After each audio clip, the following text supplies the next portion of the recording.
to the SATA UK YouTube channel. I'm Matt Stevens.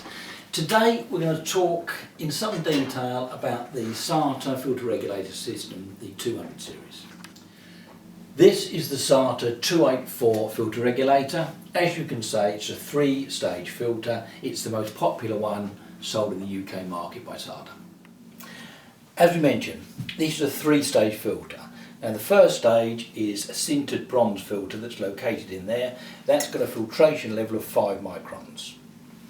In that area, in addition to the filtration taking place, we've also got a spiral, and the air is pushed through this spiral like a cyclone, and in fact that throws the larger droplets of water out, and that means the filter element itself only has to collect the smaller ones. The water, when drained down here, reaches this point, and this is an automatic water drain.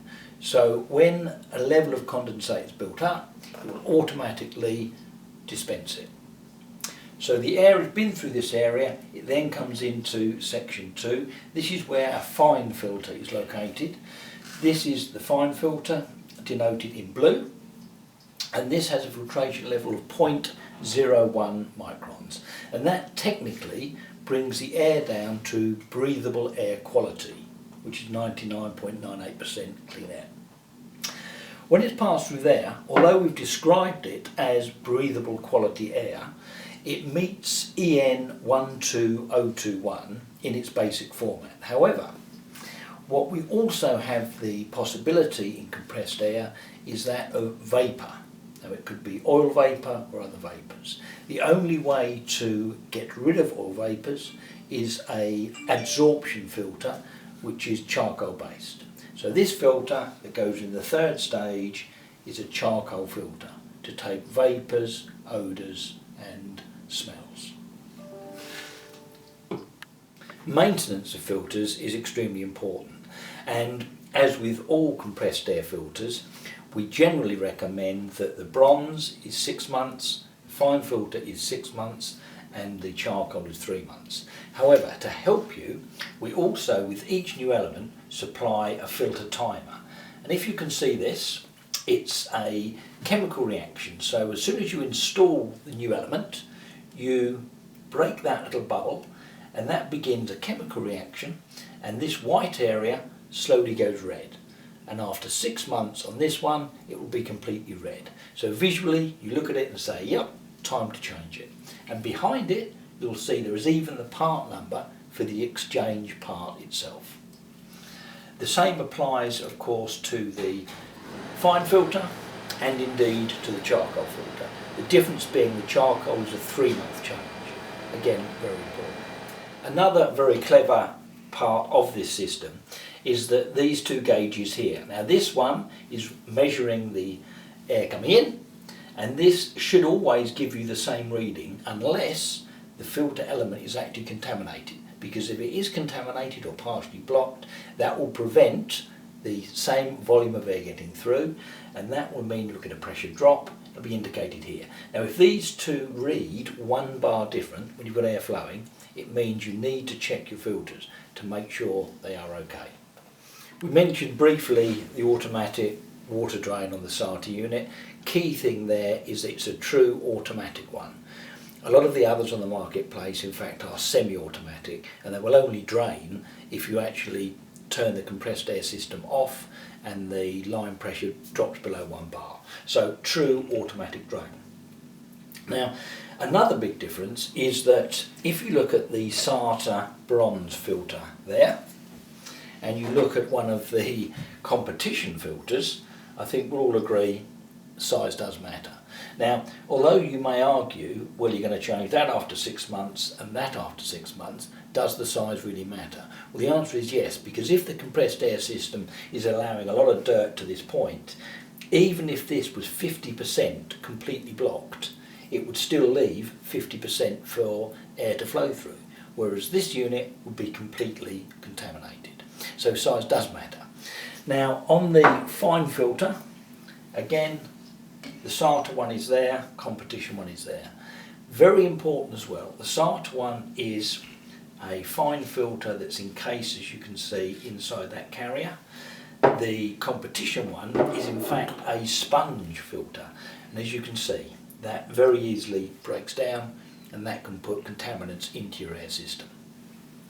The final section is the charcoal filter, which goes into this one here. I haven't got a competitive one to show you today, but as you can see, they're large filters, they're easy to exchange, no tools required. If I want to do them, I can literally grab them and undo them like that. Okay, the final thing is your regulation, which is here. Again, it's very important to have a diaphragm based regulator at this point. When selecting a filter regulator for your spray booth, airflow is extremely important. Now the airflow for this system here, including the charcoal filter, is 70 CFM measured at 6 bar, which is a realistic operating pressure.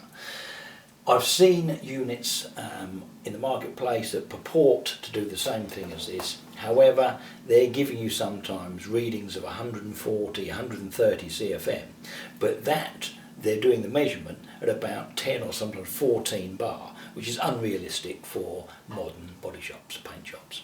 So make sure the airflow is right. From a practical perspective, you may be in a situation where you've got 2 spray booths and you may not be able to or justify fitting one in either booth. But in fact with this system you could fit this between the booths, and then through here, and if you can see there, we can actually extend from this point by removing the Allen screw, and we could then pipe this into the second booth. If you do that, it's well worth having another regulator, this assembly here, in the other booth. So both the guys in booth A and booth B can regulate their air independently. One last thing, again, if you install this inside your spray booth, which is always a good idea because it means the operator can see what's going on. But of course, if you've got your filter timers, they've got to remain visible, and in fact it's better to have your gauges remain visible. So SATA make this filter cover, and basically you drop that over there and that keeps the timers nice and clean, keeps the gauges nice and clean. Now when you buy these, they come in a pack of 5, and you can actually put all 5 on, and as each one gets contaminated you take one off, discard it, and so on. But again, it keeps a good investment clean and tidy. Just to summarise today's video, first of all, we need to remember the key points about the unit. Number 1, full metal construction, so it's long lasting. Number 2, we mentioned the size of the filter elements, extremely important. The first stage includes a water cyclone to throw out the larger droplets. The fact that it has a full automatic water drain built into it. The airflow on this model is 70.4 CFM. The unit is equipped with filter timers, and every time you get a new filter element you get a new filter timer.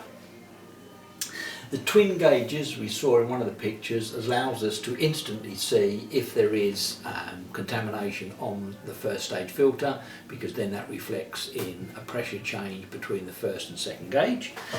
You can change the actual filter elements very easily. Once you've disconnected the air, you can unscrew them by hand, no problem at all. Now going back to the fact it's a 3-stage, please remember you can buy just the first 2, the 2-stage filter. If you do that, be absolutely sure any air-fed master unit you're using has got a charcoal filter in the belt unit. That's vitally important because the air you're breathing must meet EN 12021, and to get rid of any vapours or oils you need the charcoal filter. The 2-stage version, which you may in fact already have, can be extended to include the charcoal one. That's a retrofit. And what I didn't mention earlier was from the condensate discharge valve you are supplied with a tube that you can take down into a container to ensure the contaminated water is not swilling about in the booth, and in fact is not sprayed out onto a recently painted workpiece. So that in essence is everything. All the information that I've mentioned will be shown on the screen and then also in the description at the base.